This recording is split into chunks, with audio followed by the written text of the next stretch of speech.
Assalamualaikum warahmatullahi wabarakatuh. Pertama-tama marilah kita panjatkan puji senarang syukur kehadirat Allah Subhanahu wa taala yang telah memberikan nikmat sehat kepada kita semua. Perkenalkan, nama saya Muhammad Abdal Abijar dan teman saya bernama Siti Ulfa. Di sini saya dan teman saya akan mempresentasikan tentang pengertian perkembangan ekonomi global. Ekonomi dunia atau ekonomi global secara umum merujuk ke ekonomi yang didasarkan pada ekonomi nasional semua negara di dunia. Ekonomi global juga dapat dipandang sebagai ekonomi masyarakat global dan ekonomi nasional, yaitu ekonomi masyarakat setempat, sehingga menciptakan suatu ekonomi global. Masalah makroekonomi yang menjadi landasan melihat sejauh mana kondisi perekonomian dunia ditinjau dari perkembangan pertumbuhan ekonomi, tingkat pengangguran, dan tingkat inflasi.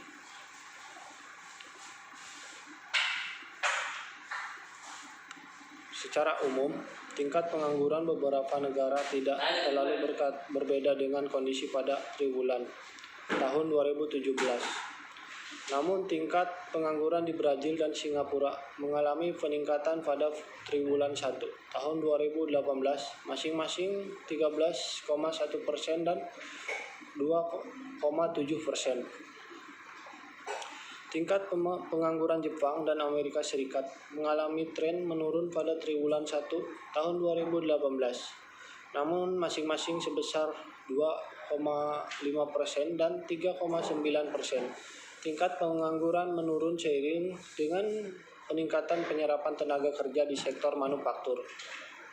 Tingkat pengangguran Jepang dan Amerika Serikat mengalami tren yang menurun pada triwulan 1 pada tahun 2018, masing-masing sebesar 2,5% dan 3,9%. Tingkat pengangguran menurun seiring dengan peningkatan penyerapan tenaga kerja pada sektor manufaktur.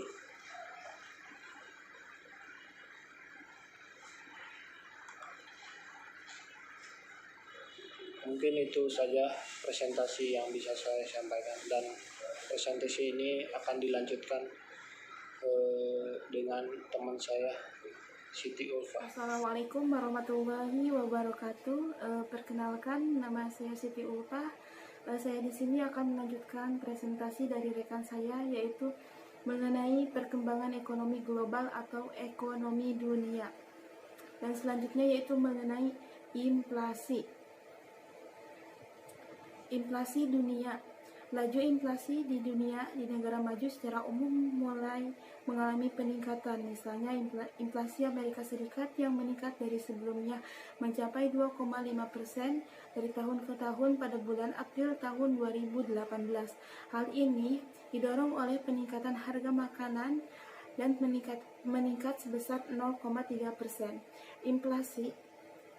Inflasi di Jepang juga pada bulan April 2018 mencapai 0,6%, di bawah target Bank Sentral sebesar 2,0%. Dan selanjutnya yaitu inflasi di beberapa negara berkembang juga mengalami peningkatan. Contohnya yaitu inflasi di negara India mengalami peningkatan pada bulan April tahun 2018 mencapai 3,2% dari tahun ke tahun. Dan selanjutnya yaitu inflasi di negara Brazil mengalami peningkatan pada bulan April tahun 2018 sebesar 2,8% dari tahun ke tahun. Dari bulan sebelumnya sebesar 2,7% dari tahun ke tahun. Dan selanjutnya yaitu kebijakan suku bunga. The Fed menaikkan tingkat suku bunga pada bulan Maret 2018 pada rentang 1,5% sampai dengan 1,75%. Seiring tingkat inflasi yang masih terus meningkat pada bulan tersebut, Bank Sentral Malaysia juga menaikkan tingkat suku bunga pada bulan Maret tahun 2018 menjadi 3,25% dari sebelumnya yaitu 3,0%. Hal ini dalam rangka kebijakan normalisasi kebijakan moneter. Sedangkan BI atau Bank Indonesia di tengah peningkatan suku bunga acuan The Fed masih menahan suku bunganya pada tingkat 4,25%.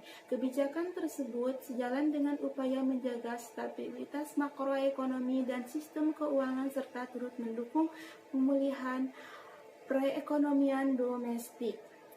Dan selanjutnya yaitu kerjasama ekonomi internasional. Bank Dunia didirikan pada tahun 1944 yang berkedudukan di Washington DC, Amerika Serikat.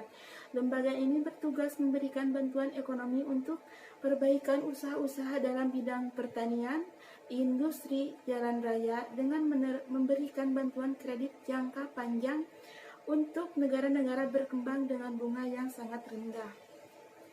Kesimpulannya, ekonomi dunia tidak terpisahkan dari geografi dan ekologi bumi, sehingga terdapat kesalahan penyebutan istilah karena ekonomi dunia seharusnya tidak mencakup pertimbangan sumber daya atau nilai apapun di luar bumi. Meski definisi dan representasi ekonomi dunia bermacam-macam, misalnya ketika ada upaya yang bisa dilakukan untuk menghitung nilai kesempatan daerah tambang yang belum terjamah di teritorial yang belum diklaim, yaitu di Antartika, kesempatan yang sama di Mars tidak bisa dianggap sebagai bagian dari ekonomi dunia.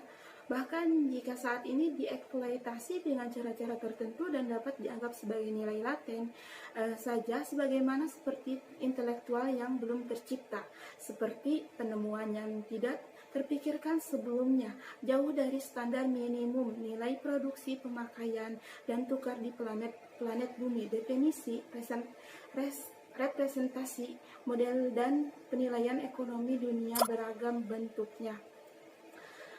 Dan selanjutnya yaitu yang mempengaruhi perekonomian global, yaitu 1. Tingkat pengangguran di dunia, 2. Tingkat inflasi di dunia, 3. Tingkat kebijakan suku bunga di dunia, dan keempat, nilai tukar mata uang terhadap USD atau dolar Amerika Serikat. 5. Perkembangan harga komoditas internasional, dan 6. Harga minyak dunia dan gas alam, dan 7. Cadangan devisa, dan 8. Krisis ekonomi global. Sekian dari kelompok kami, mohon maaf jika ada kesalahan. Wabillahi taufiq wal hidayah. Wassalamualaikum warahmatullahi wabarakatuh.